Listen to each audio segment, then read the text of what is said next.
এই ভিডিওতে আমরা টেইলর সিরিজের উপর একটি অঙ্ক করছি। Find Taylor series of 1 divided by 1 minus x, discuss applicability for x equal to 0.1 and 2। আমরা উত্তরে আসি। এফ অফ এক্স দেওয়া আছে 1 ডিভাইডেড বাই 1 মাইনাস এক্স।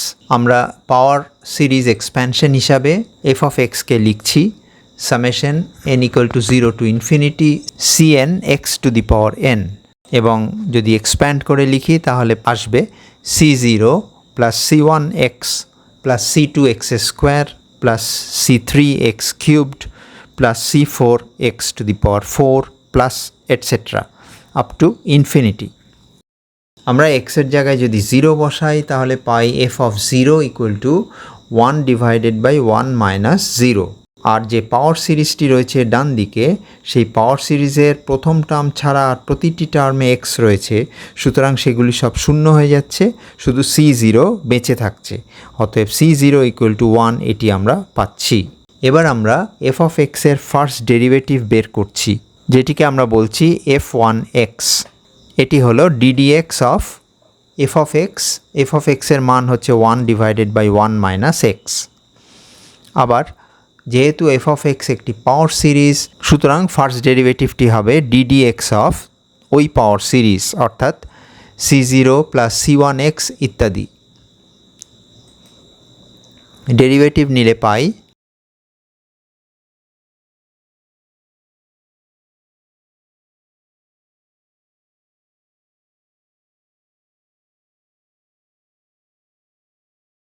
এবং সিম্পলিফাই করলে এই বাঁ দিকটি হচ্ছে,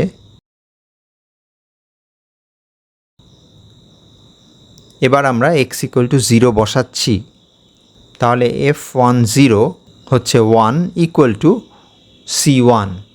আর সমস্ত টার্মে x থাকার দরুন সব টার্ম 0 হয়ে যাচ্ছে, শুধু c1 পড়ে থাকছে, অতএব পেলাম c1 ইকুয়াল টু 1। এবার আমরা সেকেন্ড ডেরিভেটিভে যাচ্ছি, যেটিকে আমরা f2 অফ x বলছি। এটি হলো ddx অফ ফার্স্ট ডেরিভেটিভ, এবং ফার্স্ট ডেরিভেটিভটি হচ্ছে 1 divided by 1 minus x whole square, এবং এটি হবে ddx অফ ওই ফার্স্ট ডেরিভেটিভের সিরিজটি, অর্থাৎ c1 plus 2c2x plus 3c3x square plus etcetera. Derivative নিলে পাচ্ছি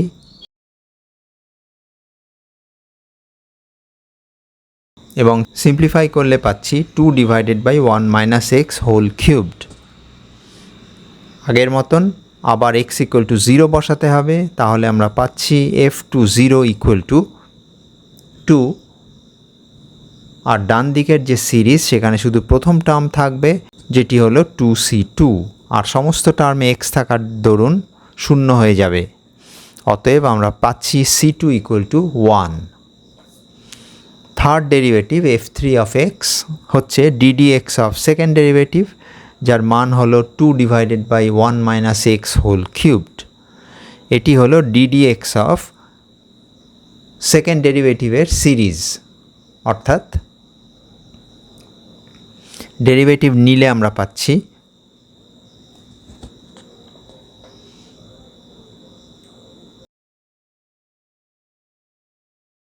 আবার x ইকুয়াল টু 0 যদি বসাই তাহলে পাই f30 ইকুয়াল টু 2 ইন্টু 3, আর ডান দিকে 2 ইন্টু 3 c3। সিম্পলিফাই করলে c3 ইকুয়াল টু 1 পাচ্ছি। সুতরাং জেনারেল যে কোএফিশিয়েন্ট cn সেটি 1 হবে, এটি বোঝা যাচ্ছে। অতএব f of x equal to 1 divided by 1 minus x power series হিসাবে লেখা যাক।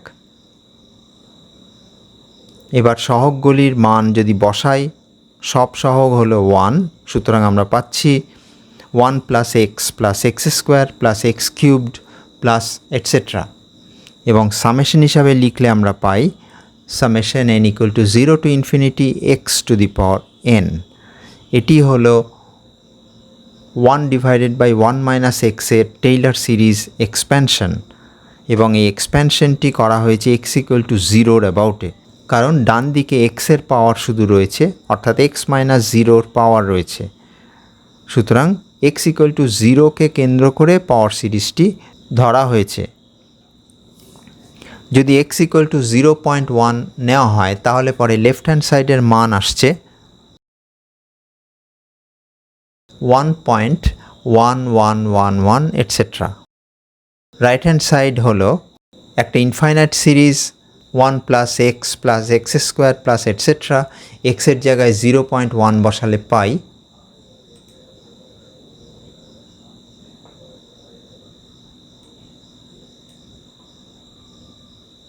রাইট হ্যান্ড সাইডের সমস্ত টার্ম যদি আমরা বিবেচনা করি তাহলে পরে এর মান লেফট হ্যান্ড সাইডের সমান হয়ে যাবে।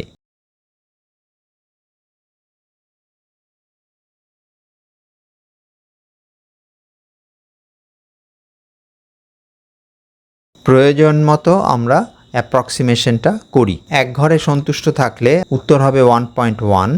2 ঘর পর্যন্ত যদি আমরা অ্যাপ্রক্সিমেট করি তাহলে উত্তর আসবে 1.11।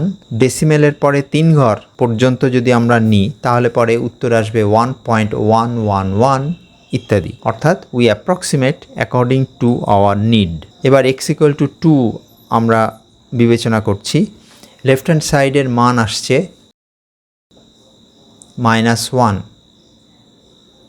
অর্থাৎ নেগেটিভ ফাইনাইট, এবং রাইট হ্যান্ড সাইডের মান আসছে, এটি একটি ইনফাইনাইট সিরিজ এবং প্রথম টার্ম হচ্ছে 1, দ্বিতীয় টার্ম 2, তৃতীয় টার্ম 2 স্কোয়ার, তারপরেরটি 2 কিউবড, অর্থাৎ ক্রমশ বেড়েই যাচ্ছে। সুতরাং সাম করলে একটা ইনফাইনাইট সিরিজ আমরা পাবো যার মান হবে ইনফিনিটি এবং সেটি হলো পজিটিভ ইনফিনিটি। অর্থাৎ রাইট হ্যান্ড সাইডের মান লেফট হ্যান্ড সাইডের সমান হচ্ছে না। এর কারণ হলো প্রদত্ত মান হলো x equal to 2, 1 divided by 1 minus x, এটি ইনফিনিটি হচ্ছে অ্যাট x ইকুয়াল টু 1। অর্থাৎ the series fails because 1 divided by 1 minus x goes to infinity at x equal to 1। এছাড়াও এক্সপ্যানশনটি অর্থাৎ টেইলর সিরিজ এক্সপ্যানশন করা হয়েছে x ইকুয়াল টু 0কে কেন্দ্র করে, এবং beyond x equal to 1 Taylor series খাটছে না। As expansion has been done around x equal to 0, the Taylor series does not work beyond x equal to 1. একটি graphical representation দেওয়া যাক। এটি হলো x অ্যাক্সিস, এটি হলো x equal to 1, এবং x equal to 1-এ ফাংশনটি ইনফিনিটি হয়ে যাচ্ছে। এটি হলো x equal to 2, এটি হলো x equal to 0, যেখানে ফাংশনের মান হলো 1। স্পষ্টত অর্ডিনেটে আমরা f of x equal to 1 divided by 1 minus x plot করেছি।